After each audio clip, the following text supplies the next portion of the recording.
ప్రేమలు మా తండ్రి, మహిమ కలిగిన దేవా, ఈ రాత్రికాల సమయంలో మీరు మాతో మాట్లాడాలని మేము ఎంతో ఆశపడుతున్నాము.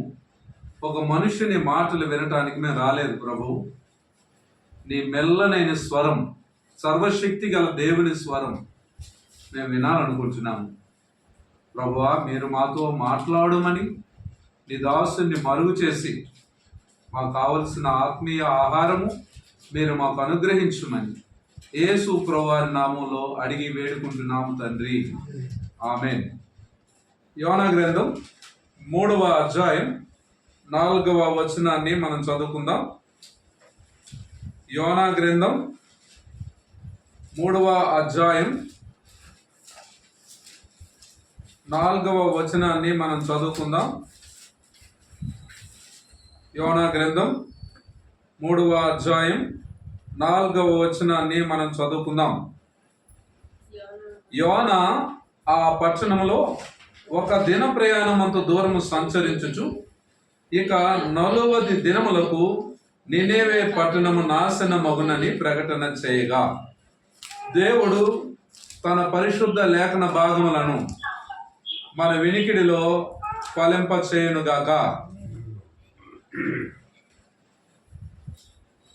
ఇక్కడ ఇక 40 దినములకు నినేవే నాశనమగును అని రాయబడింది. పరిశుద్ధ బైబిల్ గ్రంథం అంతటిలో యోనా గ్రంథం పూర్తి మిషనరీ పుస్తకం అండి. యోనా చెప్పిన ప్రవచనంలో 5 మాటలు మాత్రమే ఉన్నాయి. ఇక 40 దినములకు నినేవే నాశనమగును. 5 మాటలు మాత్రమే ఉన్నాయి. ఇది ప్రవచనం. మిగతా 4 అధ్యాయాలన్నీ యోనా జీవితంలో దేవుడు చేసిన పనిని తెలియజేస్తూ ఉన్నాయి. దేవుడు వ్యక్తుల జీవితాల్లో పని చేయటానికి ఇష్టపడుతున్నాడు. అంటే మనం ఆయన పని కొరకై ఆయన పని చేయకముందు మనలో ఆయన ఒక గంభీరమైన పని చేయటానికి ఆయన ఇష్టపడతాడు. ఇందులో విశిష్టత ఏంటి యోనా గ్రంథంలో అంటే, యోనా చేప కడుపులో ఉన్న అనుభవం యేసుక్రీస్తు పునరుత్థానానికి చిహ్నంగా మత్తయి 12:39-41లో 39-41 వచనాల్లో రాయబడింది, ప్రస్తావించబడింది. యోనా మత్స్యము గర్భంలో 3 రాత్రింబగళ్ళు ఉన్నట్లు మనుష్య కుమారుడు అలా ఉంటాడు అని. ఇది గొప్ప విశిష్టత. ప్రియమైన వారులారా, నేను ఒక గంభీరమైన సత్యాన్ని మీతో పంచుకోవటానికి నేను ఇష్టపడుతున్నాను.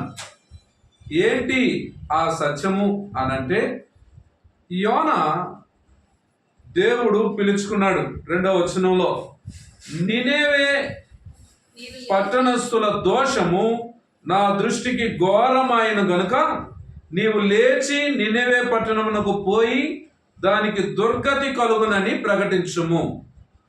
దేవుడు యోనాను పిలుచుకున్నాడు. ప్రియమైన వారులారా, దేవుడు వెళ్ళు అన్నప్పుడు వెళ్ళడమే విధేయత. దేవుడు చేయమన్నప్పుడు చెయ్యడమే విధేయత. దేవుడు వద్దు అన్నప్పుడు మానేయడమే విధేయత.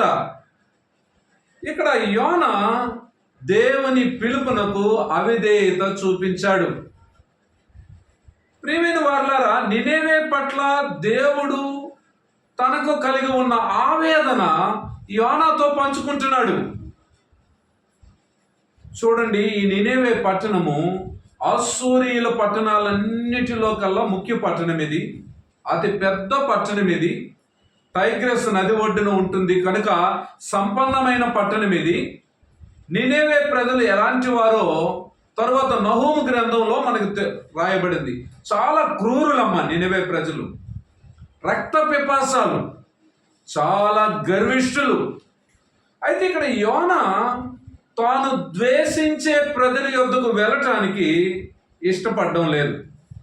అర్థమవుతుందా? యేసుక్రీస్తు శిష్యులతో చెప్పిన మాట మత్తయి 5:44లో మీ శత్రువును ప్రేమించండి అని అన్నాడు. దేవుడు నినేవే పట్టణానికి వెళ్ళి ఈ వర్తమానం ప్రకటించమంటే 3వ వచనం ప్రకారం యోనా తర్షీసునకు వెళ్తూ ఉన్నాడు. దేవుడు వెళ్ళు అన్నప్పుడు వెళ్ళడమే విధేయత. దేవుడు నినేవేకి వెళ్ళమంటే యోనా తర్షీసుకు వెళ్తూ ఉన్నాడు. ప్రియమైన వారలారా, 2 రాజులు 14:25లో యెరోబాము రాజు కాలంలో యోనా జీవించాడు. ఇతని కాలంలో ఇశ్రాయేలు దేశం చాలా బలంగాను ధనిక దేశంగాను ఉంది. అలాంటి వాతావరణంలో సుసంపన్నమైన స్థితిలో సుఖ సౌఖ్యాల మధ్య పెరుగుతున్నప్పుడు దేవుని పిలుపు తనకిష్టం లేని ప్రజల మధ్యకి వెళ్ళి అక్కడ పరిచర్య చేయమని దేవుడు పిలిచాడు. యోనా పట్ల దేవునికి ఒక ప్రణాళిక ఉంది. యోనాకు అది కష్టం అనిపించవచ్చు, యోనాకు అది ఇబ్బంది అనిపించవచ్చు, యోనాకు అది అర్థం కాకపోవచ్చు. కానీ దేవుని పిలుపు ఎప్పుడు కూడా ఎలా ఉంటుందంటే ఇర్మియా గ్రంథం 29వ అధ్యాయం 11వ వచనం. ఇర్మియా గ్రంథం 29వ అధ్యాయం 11వ వచనం. నేను మిమ్మును గూర్చి ఉద్దేశించిన సంగతులను నేను ఎరుగుదును, రాబో కాలమందు మీకు నిరీక్షణ కలుగునట్లుగా అవి సమాధానకరమైన ఉద్దేశములే గాని హానికరమైనవి కావు. ఇదే యెహోవా వాక్కు. దేవుని ఉద్దేశాలు ఎప్పుడు ఆయన ప్రజల ఎడల సమాధానకరమైనవే. కానీ యోనా దేవుని ఉద్దేశం కాకుండా తన ఉద్దేశాన్ని నెరవేర్చుకోవటానికి ఇష్టపడుతున్నాడు. ప్రియమైన వారలారా, ప్రతి విశ్వాసి ఎడల కూడా దేవునికి ఒక ఉద్దేశం ఉన్నది. Every Christian life is a purpose driven life. ప్రతి విశ్వాసి ఎడల కూడా దేవునికి ఒక ప్రణాళిక ఉన్నది, ఒక ఉద్దేశం ఉన్నది. ఆ కుడి ఎడమలు తిరగని ఆ మహానినేవే పట్టణం క్రూరులు, ద్వేషులు, రక్త పిపాసాలు, మెడవంచని వారు, అంత భయంకరమైన నినేవే పట్టణం యోనా ద్వారా రక్షించబడాలని దేవుడు సంకల్పించాడు. కానీ యోనా దేవుడు చెప్పిన స్థలానికి కాకుండా దేవుడు చెప్పని స్థలానికి ప్రయాణమయ్యాడు.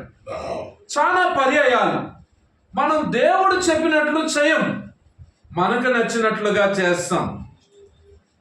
దేవుని పిలుపునకు అవిధేయత యోనా చూపించాడు. పౌలు తన పిలుపు విషయంలో దేవుని ప్రణాళికను తెలియజేశాడండి. మత్తయి 13:46 నుంచి చదవండి. ద బుక్ ఆఫ్ యాక్ట్స్, అపోస్తలుల కార్యములు 13వ అధ్యాయం చదవడానికి ప్రయత్నం చేయండి. అపోస్తలుల కార్యములు 13వ అధ్యాయము 46 నుంచి 48 వచనాలు చదువుదామా? అప్పుడు పౌలును బర్నబాయు ధైర్యముగా ఇట్లనిది, దేవుని వాక్యము మొదట మీకు చెప్పుట ఆవశ్యకమే, అయినను మీరు దానిని త్రోసివేసి మిమ్మును మీరే నిత్య జీవమునకు అపాత్రులుగా ఎంచుకున్నారు. చూడండి, దేవుని వాక్యము ఇశ్రాయేలు ప్రజలకు చెప్పాలనుకున్నాడు, కానీ వాళ్ళు దేవుని వాక్యాన్ని త్రోసివేసి తమ్మును తామే నిత్య జీవానికి అపాత్రులు. అంటే దేవుని వాక్యాన్ని ఎవరైతే అంగీకరిస్తారో వాళ్ళు నిత్య జీవానికి పాత్రులు. ప్రభువా, నీవే నిత్య జీవ మాటలు కలిగిన వాడు అని పేతురు అంటాడు. ప్రియమైన వారులారా, మిమ్మును మీరే నిత్య జీవమునకు అపాత్రులుగా ఎంచుకొనుచున్నారు గనుక ఇదిగో మేము అన్యుల యొద్దకు వెలుచున్నాము, ఎలయనగా నీవు భూదిగంతముల వరకు రక్షణార్థముగా ఉండునట్లు నిన్ను అన్యజనులకు వెలుగుగా ఉంచి ఉన్నాను అని ప్రభువు మాకు ఆజ్ఞాపించిననిది. అన్యజనులు ఆ మాట విని సంతోషించి దేవుని వాక్యమును మహిమపరచిరి, మరియు నిత్య జీవమునకు నిర్ణయించబడింది వారందరూ విశ్వసించరి. ప్రభు వాక్యం ఆ ప్రదేశం అంతటా వ్యాపించను. ప్రియమైన వారలారా, మీరు దేవుని వాక్యాన్ని నిరాకరించారు, నిత్య జీవాన్ని మీరు త్రోసివేశారు. దేవుడు మమ్మను అన్యజనుల మధ్యకి వెళ్ళి వారి మధ్యలో దేవుని వాక్యం ప్రకటించమని చెప్పాడు. మేము దేవుని మాటకు విధేయత చూపించాం. అంటే పౌలు తన విషయంలో దేవునికి ఉన్న ఉద్దేశాన్ని ఇక్కడ స్పష్టంగా మాట్లాడుతున్నాడు. ఏంటంటే అన్య జనులకు అపోస్తులునిగా దేవుడు నన్ను నియమించాడు. ప్రియమైన స్నేహితుడా, జీవం గల దేవుని సంఘంలో ఒక విశ్వాసిగా నీవు ఉంటున్నావు. ఎప్పుడే కానీ దేవా నా జీవితం పట్ల నీ ఉద్దేశం ఏంటి, నీ ప్రణాళిక ఏంటి, నా బిడ్డల పట్ల నీ ప్రణాళిక ఏంటి అని ఎప్పుడైనా దేవుణ్ణి అడుగుతున్నారా? ప్రియమైన వారులారా, పౌలు క్లియర్గా తెలుసు, నా విషయమై దేవునికి ఒక ప్రణాళిక ఉంది. యోనా విషయంలో దేవునికి ఒక ప్రణాళిక ఉన్నది. దానియేలు విషయంలో దేవునికి ఒక ప్రణాళిక ఉంది. మీరు కీడుకై నన్ను అమ్మివేసిదిరి గాని దేవుడు మేలు కొరకై దానిని ఈ రీతిగా నన్ను ముందుగా ఐగుప్తు దేశానికి పంపించాడని యోసేపు చెబుతాడు. అంటే నా విషయంలో దేవుడు కలిగి ఉన్న ప్రణాళిక నాకు అర్థమైంది. ప్రియమైన వారులారా, నీవు నీ దేవుడు నీ ఎడల కలిగి ఉన్న ఉద్దేశాన్ని నీవు అర్థం చేసుకోవాలి. దేవుని ఉద్దేశాలు ఎప్పుడు కూడా సమాధానకరమైనవే, అవి నీకు హానికరమైనవి కావు. యోనా దేవుని పిలుపునకు అవిధేయత చూపించాడు. ఈరోజు అవిధేయత యొక్క ఒక 3 ఫలితాల గురించి నేను మీ గమనానికి తీసుకురావడానికి ఇష్టపడుతున్నాను. మొదటిది ఏంటి అంటే, యోనా గ్రంథం 1వ అధ్యాయం 4వ వచనం. ఎన్ని పర్యాయాలు నువ్వు దేవుని పిలుపుకు అవిధేయత చూపిస్తున్నావు, ఎన్ని పర్యాయాలు నువ్వు దేవుని మాటకు అవిధేయత చూపిస్తున్నావు, ఎన్ని పర్యాయాలు దేవుని ఉద్దేశాన్ని గ్రహించని వాడిగా, గ్రహించిన దానివిగా ఉంటున్నావు. ప్రియమైన వారులారా, నీ అవిధేయత ఎంత నష్టాన్ని తీసుకొస్తుందో ఒక 3 విషయాలు మీ గమనానికి తీసుకొస్తాను. యోనా గ్రంథం 1వ అధ్యాయం 4వ వచనం. అయితే యెహోవా సముద్రము మీద పెద్ద గాలి పుట్టింపగా సముద్రమందు గొప్ప తుఫాను రేగి ఓడ బద్దలైపోవు గతి వచ్చెను. ప్రియమైన వారులారా, అవిధేయత యొక్క మొదటి ఫలితం ఏంటి అని అంటే, ఘోరమైన తుఫాను, పెద్ద గాలి, వాడ పగిలిపోయే పరిస్థితి వారి జీవితంలో వచ్చింది. ప్రియమైన వారులారా, యేసు ప్రభువును బట్టి తుఫాను ఆగితే యోనాను బట్టి తుఫాను వచ్చింది. యేసు ప్రభు దేవుని మాటకు విధేయత చూపించాడు, ఆయన తుఫాను ఆపాడు. యోనా దేవుని మాటకు అవిధేయత చూపించాడు, అతనిని బట్టి ఆ ఘోర తుఫాను వారి జీవితంలోకి వచ్చింది. ఈరోజు చాలా మంది కుటుంబాల్లో ఘోర తుఫానులు ఎన్నెన్నో, పెనుగాలులు ఎన్నెన్నో. తుఫాను అనగానే కష్టము, నష్టము. ఈరోజు విజయవాడ వరద బాధితులను చూస్తుంటే ఎంత హృదయ విదారకమైన పరిస్థితులు, ఘోరమైన తుఫానులు గుండా చాలా మంది వెళ్తూ ఉన్నారు. జీవిత తుఫానులు, ఏడుస్తున్నారు. ఈరోజు ఒక సహోదరి ఏడుస్తుంది తన బాధ గురించి చెప్తూ, బ్రదర్, గవర్నమెంట్ ఉద్యోగం అని నా తల్లిదండ్రులు రక్షణ లేకపోయినా, మారు మనసు లేకపోయినా, ప్రభువుని అంగీకరించకపోయినా నన్ను ఇచ్చేశారండి, ఏం చేయగలను? ఏడుస్తుంది. ఎంతసేపటికి ఏడుపు ఆపట్లేదు. ఆ కరోనా టైంలో నేను పోయినా బాగుండు బ్రదర్, ఎందుకు ఈ కష్టం, ఎందుకు ఈ నష్టం, ఎందుకు ఈ శ్రమ, ఎందుకు ఈ ఆవేదన? గుండె పగిలిపోయే పరిస్థితులు చాలా మంది జీవితాల్లో ఇలాంటి తుఫానులు గుండా వెళ్తున్నారు కదా. తుఫానులు గుండా వెళ్తున్నప్పుడు దేవుణ్ణి నిందించడం కాదు. ఒకవేళ నీ అవిధేయతను బట్టే ఈ తుఫాను వచ్చిందని నువ్వు ఎందుకు పరీక్షించుకోకూడదు? యోనా ఒక్క మారే దేవుని మాటకు అవిధేయత చూపించాడు, ఘోరమైన తుఫాను వచ్చింది. ఎన్ని పర్యాయాలు దేవుని మాటకు అవిధేయత చూపిస్తున్నావు? జలచరాలు దేవుని మాటకు విధేయత చూపిస్తున్నాయి.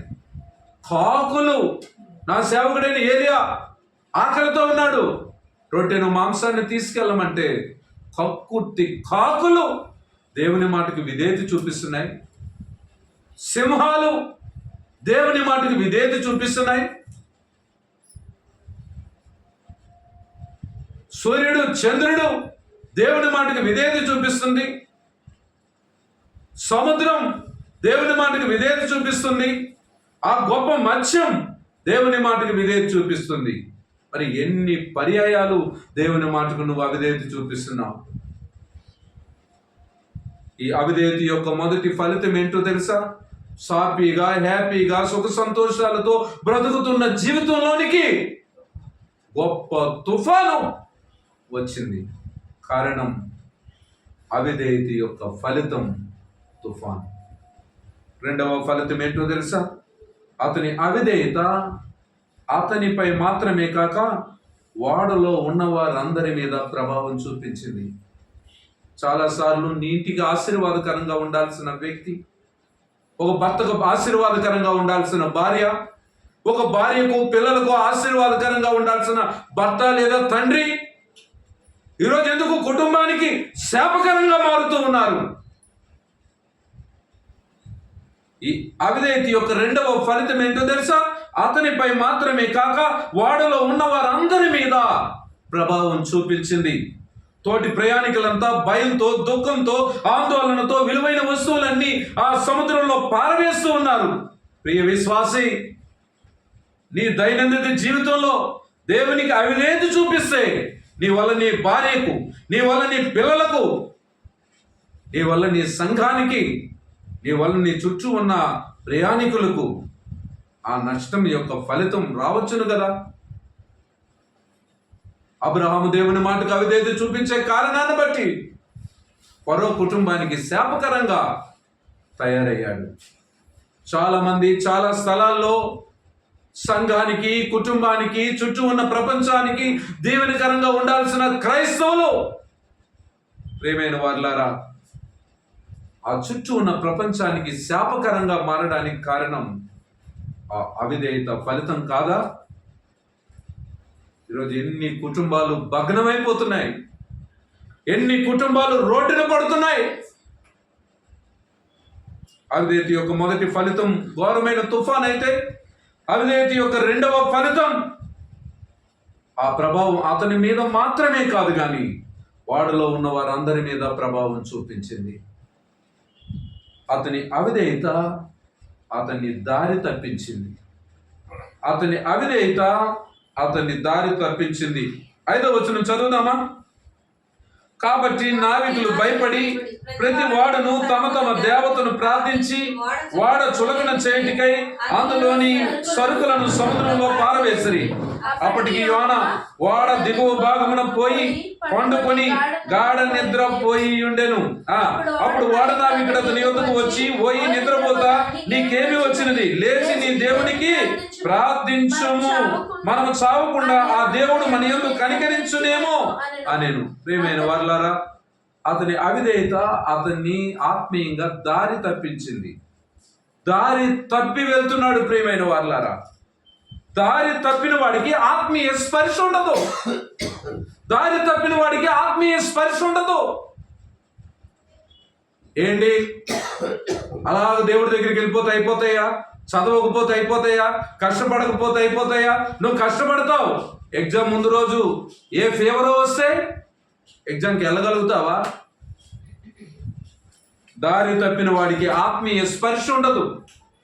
తను తప్పిపోతున్నానని, తను పడిపోతున్నానని, తను నష్టపోతున్నానని, తన జీవితంలో దేవునికి దూరంగా వెళ్ళిపోతున్నానని ఎన్నిసార్లు దేవుడు గద్దించినను వాడికి స్పర్శ ఉండదు. ఆత్మీయ కుష్ఠరోగిగా మారిపోతాడు. ఎందుకు చెప్పగలుగుతున్నానో తెలుసా? వాడలో ఉన్న వారంతా తమ తమ దేవుళ్ళకు ప్రార్థిస్తుంటే, కానీ సమాధానం ఇవ్వగల దేవుని సేవకుడు గాఢ నిద్రలో ఉన్నాడు. వాడలో ఉన్న వారంతా తమ తమ దేవుళ్ళకు ప్రార్థిస్తూ ఉంటే, సమాధానం ఇవ్వగలిగిన దేవుడు, సజీవుడైన దేవుడు, తుఫానును ఆపగలిగిన దేవుడు, జీవిత తుఫానులను అరికట్టగలిగిన ఆ గొప్ప మహోన్నతుడైన దేవుని సేవకుడు గాఢ నిద్రలో ఉన్నాడు. ప్రియమైన వాళ్ళు, ఈరోజు మన చుట్టూ ప్రపంచం ఎన్ని భయంకరమైన ఘోర తుఫానులు ఎదుర్కొంటుంది. ఎంత నిర్లక్ష్యం, ఎంత నిర్విచారం, ఎంత పట్టింపు లేనితనం. నీకోసమే నువ్వు బ్రతుకుతావా? చాలా మంది ఎన్ని పర్యాయాలు నువ్వు దేవునికి దూరం అయిపోతున్నావు దేవుని మాటకు అవిధేయత చూపించి. భయం లేదా?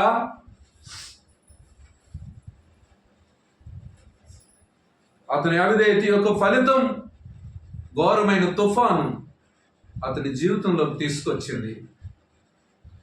అతని యొక్క అవిధేయత యొక్క ఫలితం అతని మీద మాత్రమే కాదు, వాడిలో ఉన్న వారందరి మీద ప్రభావం చూపించింది.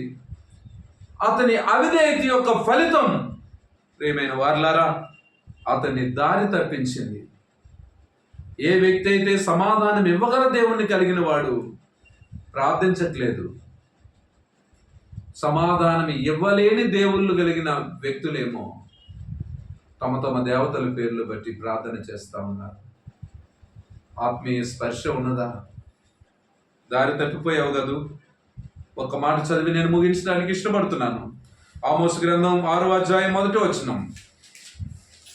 ఆమోసు గ్రంథం 6వ అధ్యాయం 1వ వచనం చదవండి.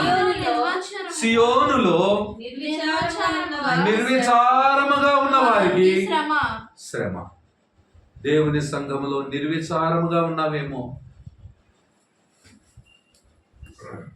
దేవుని గుండెల్లో ఉన్న బాధని, దేవుని గుండెల్లో ఉన్న ఆవేదనను, ఆ నినివే పట్టణం ఎడల ఆయనకున్న ఆ భారాన్ని దేవుడు యోనాతో పంచుకుంటే యోనాకు అర్థం కావట్లేదు, యోనా గ్రహించట్లేదు, యోనా దేవుని ఉద్దేశాలకు తన చెవులు ఇవ్వలేదు.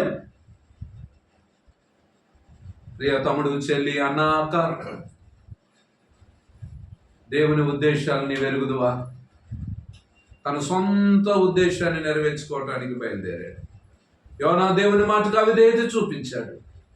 అవిధేయత ఫలితంగా ఘోరమైన తుఫాను యోనా జీవితంలోకి వచ్చింది. అవిధేయత ఫలితంగా తను మాత్రమే కాకుండా తనతో ఉన్న వారందరూ నష్టపోవడానికి కారణమయ్యాడు. అవిధేయత ఫలితంగా ఆత్మీయ స్పర్శ లేని వాడిగా బ్రతికాడు. ఈరోజు ఆత్మీయ జీవితంలో నీకు స్పర్శ ఉందా? దేవుని వాక్యం నీకు అర్థమవుతుందా? దేవుని గుండెల్లో ఉన్న బాధ నీకు అర్థమవుతుందా? ఇండియా దేశం యొక్క రక్షణ గురించి నీ గుండె పగిలిపోతుందా? నీ హృదయం భారంతో నింపబడుతుందా? ఎన్నాళ్ళైంది మహాశోకంతో మన దేశం రక్షణ కొరకై ఏడ్చి. సియోనులో నిర్విచారముగా ఉన్న వారికి శ్రమ. ఎంత నిర్విచారంగా ఉంటున్నాం, నీ కోసమే బ్రతుకుతున్నాం. అయ్యో నీ జీవం ఏపాటిది, అయ్యో నీ జీవం ఏపాటిది. బద్దలైన సందుల్లో నిలబడేవారు లేరా? జీవం గల దేవుని సంఘములో దేశము క్షేమం కొరకై విచారించేవారు లేరా? దేవునితో సమాధాన పడండి ప్రజలకి బ్రతిమలాడి దేవుని స్వార్థమానం ప్రకటించేవారు లేరా? దేవుడు ఒక పర్పస్తో, ఒక ఉద్దేశంతో దేవుడు యోనాను పిలుచుకుంటే యోనా దేవుని పర్పస్ అర్థం కాలేదు, దేవుని ప్రణాళిక అర్థం కాలేదు, ఆత్మీయ విషయంలో స్పర్శ లేదు, తన ఉద్దేశాన్ని నెరవేర్చుకోవటానికి వెళ్తున్నాడు. మొదటగా తుఫాను రావడానికి కారణమయ్యాడు. ఆ నష్ట ప్రభావం వాడులో ఉన్న వారందరికీ ఇచ్చాడు. కష్టంలో ఉన్న నా దేవుడు రక్షింపగలడు అని నిజ దేవుడు కాని వాళ్ళేమో ప్రార్థన చేస్తుంటే నిజ దేవుణ్ణి కలిగిన వాడు గాఢ నిద్రలో ఉన్నాడు. ఈరోజు భారతదేశంలో 146 కోట్ల పైచిలుకు ప్రజలు నశించిపోతుంటే 100 గొర్రెల్లో ఒక్క గొర్రె తప్పిపోతే ఆ కాపరి నిద్రాహారాలు మాని వెతికాడే. ఈరోజు 97% మంది నశించిపోతుంటే నీ భారం ఏంటి, నీ కన్నీళ్ళు ఏంటి, నీ గుండెలో ఉన్న దుఃఖం ఏంటి? ఒక్కసారి ప్రార్థన చేద్దాం. ప్రేమగల మా తండ్రి, మహిమ కలిగిన దేవా, నీకే వందనములయ్యా, స్తోత్రములయ్యా. ఈ మాటలు మా హృదయాల్లో ఫలింపచేయము. యేసు నామములో వేడుకుంటున్నాం తండ్రి, ఆమేన్.